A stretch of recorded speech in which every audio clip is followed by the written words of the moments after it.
Hi kaibigan, napansin mo ba ito? May mga babae na parang alam agad kung may gusto ka, kahit hindi mo sinasabi. Minsan nga, kahit wala kang ginagawa, parang alam nila kung may tinatago kang nararamdaman.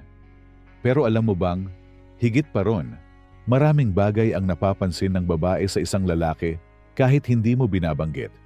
Ang mga babaeng may malakas na intuisyon, marunong tumingin hindi lang sa panlabas, kundi sa enerhiya at kilos mo. Bago tayo magpatuloy sa ating topic, nais ko magpasalamat sa ating mga kapatid na nakasubscribe sa ating channel. At dahil magte-10,000 subscribers na tayo kaibigan, naisip kong mamigay ng maliit na halaga ng GCash sa isa sa ating mga viewers ng video na ito. Paano makakasali kaibigan? Tapusin at i-like lang ang video na ito at i-comment mo sa baba kung taga saang lugar ka at ang iyong email address o kaya GCash number upang makontak kita kaibigan.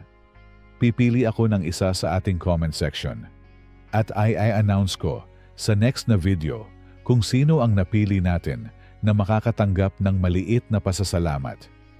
At syempre kaibigan, bago ang lahat, subscribe ka muna kaibigan. Dahil sa channel na ito, tinuturuan kitang maging modernong stoic man. Isang lalaking hindi kailangang magpaliwanag para maramdaman at hindi kailangang maghabol para mapansin. Okay kaibigan, balik tayo sa ating topic. Kaibigan, kung gusto mong maintindihan kung ano talaga ang totoong napapansin nila, kung bakit may mga babae na biglang naa-attract sa'yo kahit wala kang sinasabi, pakinggan mo to hanggang dulo. Kaibigan, alam mo bang kahit wala kang sinasabi, may mga bagay na napapansin agad ng babae sa'yo? Hindi mo kailangang magsalita para mapansin niya kung sino ka talaga. Dahil ang babae, lalo na yung marunong tumingin sa lalim ng tao, ay marunong magbasa ng kilos, tingin at pananahimik. Napapansin niya kung paano mo tinitingnan ang mga tao sa paligid mo. Kung paano ka kumilos kapag walang nakakakita. Kung paano mo tratuhin ang mga taong hindi mo kailangan. At doon niya nalalaman kung anong klaseng lalaki ka. Hindi sa mga salitang lumalabas sa bibig mo, kundi sa mga kilos na hindi mo pinapansin. Ang babae, kaibigan, ay sensitibo sa enerhiya. Ramdam niya kung totoo ka, kahit hindi mo sabihin. Ramdam niya kung may mabigat kang dinadala, kahit nakangiti ka. Ramdam niya rin kung marunong kang magpigil. Yung hindi agad nagpapadala sa emosyon, kasi alam mong hindi lahat ng bagay kailangan ng reaksyon. Ayon kay Marcus Aurelius, your mind will take the shape of what you frequently hold in thought. Kaya kahit hindi mo sabihin, nararamdaman ng babae kung gaano ka kaayos, kung gaano ka kalalim, at kung gaano mo nakokontrol ang sarili mong damdamin. Dahil yung lalaki na marunong magdala ng tahimik na lakas, siya ang hindi makakalimutan. Kaya kaibigan, narito na ang 10 mga bagay na napapansin ng babae sa'yo kahit hindi mo sabihin. Una, napapansin ng babae kung kalmado o kinakabahan ka sa presensya niya. Ang mga babae, sensitibo sa energy. Kapag masyado kang tensyonado, halata sa kilos mo, sa boses mo, sa paghinga mo, sa titig mo. Pero kapag kalmado ka, parang may kakaibang kapangyarihang nakapaloob sa'yo. Ayon kay Marcus Aurelius, the nearer a man comes to a calm mind, the closer he is to strength. Kaya kaibigan, tandaan mo, kapag kalmado ka, hindi ka lang mukhang confident, nagiging magnetic ka. Pangalawa, napapansin nila kung paano mo tinitingnan ang sarili mo. Hindi mo kailangang magyabang para malaman ng babae kung may tiwala ka sa sarili. Nararamdaman nila yan sa paraan ng paglakad mo, kung paano ka magsalita at kung paano ka magdala ng sarili. Ang mga babaeng matatalino ay naa-attract sa lalaking may self-respect. Hindi kailangan ng mamahaling damit. Sapat na yung ayos ka, malinis, at alam mong may halaga ka kahit walang label. Pangatlo, napapansin nila kung may direksyon ka sa buhay. Hindi mo man sabihin na may mga pangarap ka, nakikita nila kung paano ka gumalaw, kung paano ka magsalita tungkol sa goals mo, o kung paano ka magtrabaho ng tahimik pero seryoso. Kasi kaibigan, ang lalaki na may direksyon ay parang ilaw sa dilim. Hindi kailangang sumigaw para mapansin dahil natural siyang nagbibigay liwanag. Sabi nga ni Marcus Aurelius, "A man's worth is measured by the worth of what he values." Kung ang pinahahalagahan mo ay disiplina, respeto, at pag-unlad, natural na iyon ang nakikita ng babae sa'yo. Pang-apat, napapansin nila kung paano ka makitungo sa ibang tao. Hindi lang kung paano ka sa kanya, kundi kung paano ka sa waiter, sa guard, sa mga taong hindi mo kailangan. Doon nila nakikita kung sino ka talaga.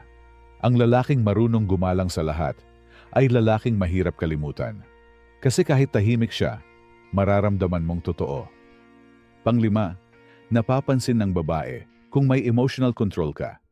Hindi ka madaling magalit, hindi ka nagseselos agad, at hindi ka basta-basta natitinag. Ang mga babaeng matalino ay naa-attract sa stability, hindi sa drama. Kasi sa mundo ngayon, bihira na ang lalaking marunong magpigil. Kung kaya mong manatiling kalmado, kahit may provocation, doon ka nagiging ibang klase. Panganim, napapansin nila kung authentic ka o peke. Alam ng babae kung pilit ang mga galaw mo. Nararamdaman nila kung nagpapanggap ka lang para magustuhan sila. Ang totoo, kaibigan, hindi mo kailangang baguhin ang sarili mo para mapansin. Mas gusto nila yung lalaking totoo, kahit tahimik, kaysa sa lalaking palabida pero walang lalim.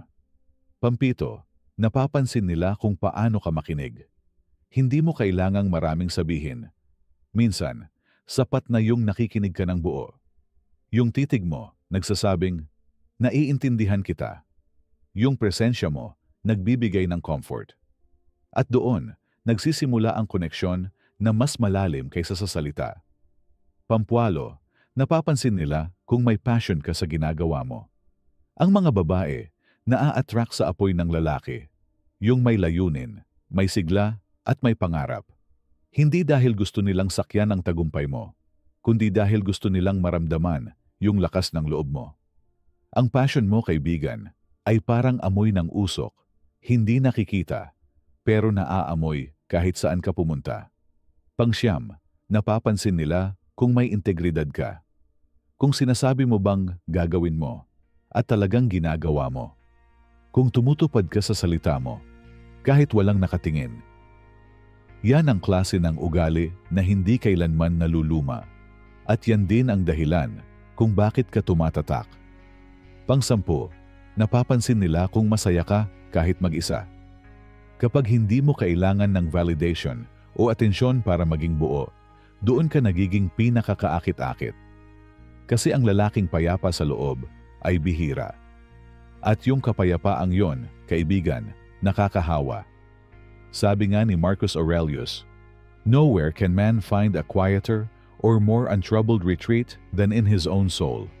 Kaya kapag kontento ka, confident ka, at marunong kang manahimik, natural na naa-attract ang babae. Hindi dahil gusto mong pansinin ka, kundi dahil gusto niyang maramdaman yung kapayapaan na meron ka. Kaibigan, tandaan mo ito, ang babae ay hindi lang nakikinig sa mga salita mo, mas nakikinig siya sa mga kilos mo. Napapansin niya kung marunong kang magbigay galang, kung marunong kang tumingin sa mata ng hindi mayabang, kung marunong kang magparaya kahit may pagkakataon kang manalo. Hindi mo kailangang ipagyabang ang kabaitan mo.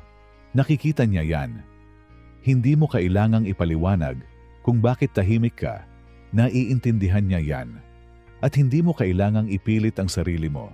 Dahil kapag totoo ka, siya mismo ang makakaramdam ng presensya mo, kahit hindi mo siya kausapin. Ayon kay Marcus Aurelius, the soul becomes dyed with the color of its thoughts. Kaya kung anong laman ng isip mo, yun ang nakikita niya sa mga mata mo. Kaya kaibigan, tanong ko sa'yo, kung titigan ka ng babae ngayon, ano kaya ang mararamdaman niya? Katahimikan na may lalim, o ingay ng taong gusto lang mapansin? Kaibigan, tandaan mo to, hindi mo kailangang sabihin lahat para maramdaman ng babae kung sino ka. Ang bawat kilos mo, bawat salita mo, bawat paraan ng pagharap sa buhay, yun ang tunay mong love language. Kung marunong kang maging kalmado, totoo, at may direksyon, hindi mo kailangang habulin ang respeto. Kusa itong ibinibigay sa'yo. Sabi nga ni Marcus Aurelius, "Waste no more time arguing what a good man should be."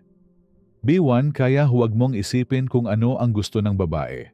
Maging lalaki ka lang na may prinsipyo, disiplina, at dignidad. Dahil pag ganun ka, kahit hindi mo sabihin, mararamdaman nila kung gaano ka kakaiba. Kaya kaibigan, kung gusto mong hindi lang mapansin, kundi manatili sa isip ng babae, hindi mo kailangang magsalita ng marami.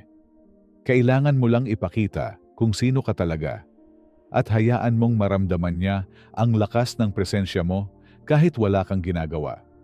Ngayon, gusto kong itanong sa'yo, alin sa mga bagay na ito ang napansin mong ginagawa mo na at alin ang gusto mong paigtingin pa? Comment mo sa baba, kaibigan. Gusto kong marinig ang kwento mo. At syempre, subscribe ka na kung gusto mong matutunan pa kung paano maging modernong stoic man. Isang lalaking hindi kailangang magpaliwanag dahil ang kilos niya mismo ang nagsasalita.